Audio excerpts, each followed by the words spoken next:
Happy Monday, Boca Raton. I'm John Carter with the Boca Voice, and today I am joined by Boca Raton Chamber of Commerce's Vice President, Sarah Pearson.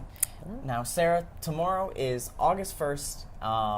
August was usually, not such an exciting month here in Boca Raton, and now it's one of the favorite months of the year. Why?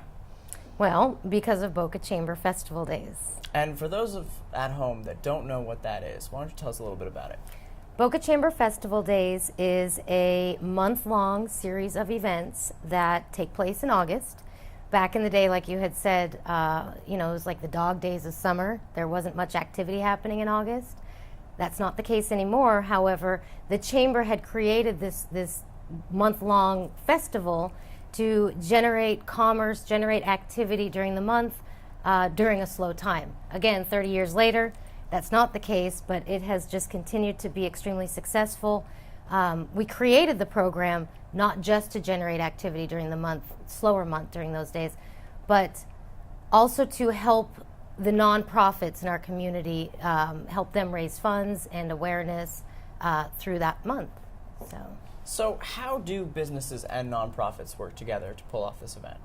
Well, what we do is we help partner for-profit companies with nonprofit organizations.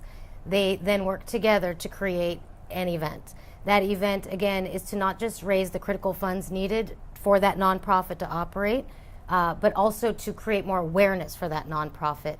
We have nonprofits from the Historical Society all the way to the George Snow Scholarship Foundation that participate throughout this month.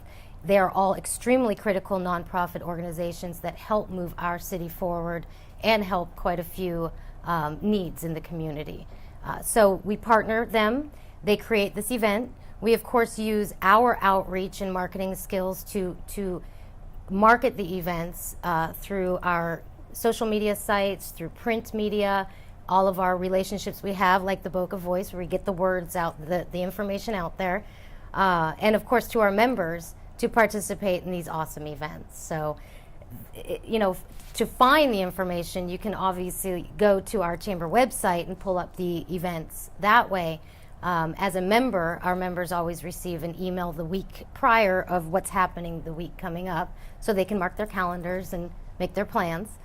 We also have a printed version for those that want to just kind of walk in and get everything at once. This is a packet that has all of the flyers of the different events that are happening, as well as a description inside of each event and a calendar on the back. So we have those up front as well for our members. It's pretty advanced. Now you mentioned that's for your members. Now, are these exclusive for Boca Raton Chamber members only? Absolutely not. They're exclusive for anybody that wants to be a part of an awesome month-long festival for nonprofits. There's family fun events. There's a luau happening in Pearl City.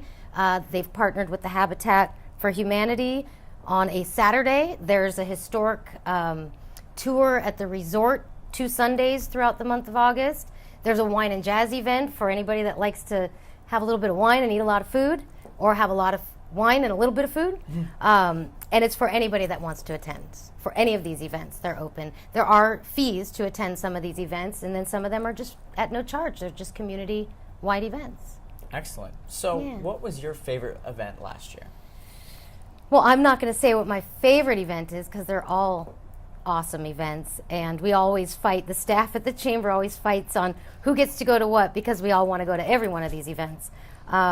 I can tell you that there are some events that have been going on for decades. Like I had mentioned, the Historical Society partnering with the resort and giving historical tours. That's been going on for over 3 decades. I had mentioned George Snow Scholarship Foundation, the Boca's Ballroom Battle. I know Peter was a dancer at one point. Yes, he was. That's a very large and fun event. That's been going on and is part of Boca Chamber Festival Days for many years as well. So I'm not going to say what my favorite is, because I don't. They're all my favorites. And I do actually enjoy, even myself, taking my kids to some of these events and really getting to be a part of the community. So. Excellent. So they can go on our website, or the Boca Chamber's website, and they can find out when all these events are. And it's through the entire month of August, and there's a new event every night. There's 25 events that we have so far. We might have a few sneak in, but 25 already scheduled. And I do want to point out 25 events, what that could mean, an example of the impact that could make. Last year, we raised over $500,000 for these nonprofits through the events last August. So, 25 events this year could easily contribute, $500,000 to this community for these very critical needs that these nonprofits are working on. But yes, it's almost every day there's something. There's brunches, there's, like I said, the wine and jazz event that the chamber itself puts on, to quite a few. There's a bowling event for the Boca Helping Hands on a Sunday, to, after hours events galore. So, it'll be a fun month, and we'll be really tired by the end of August. I'm looking forward to it. Yeah. Well, thank you so much for coming on and helping promote the festival days. So we want you at home to raise your voice. Which event are you looking forward to going to the most?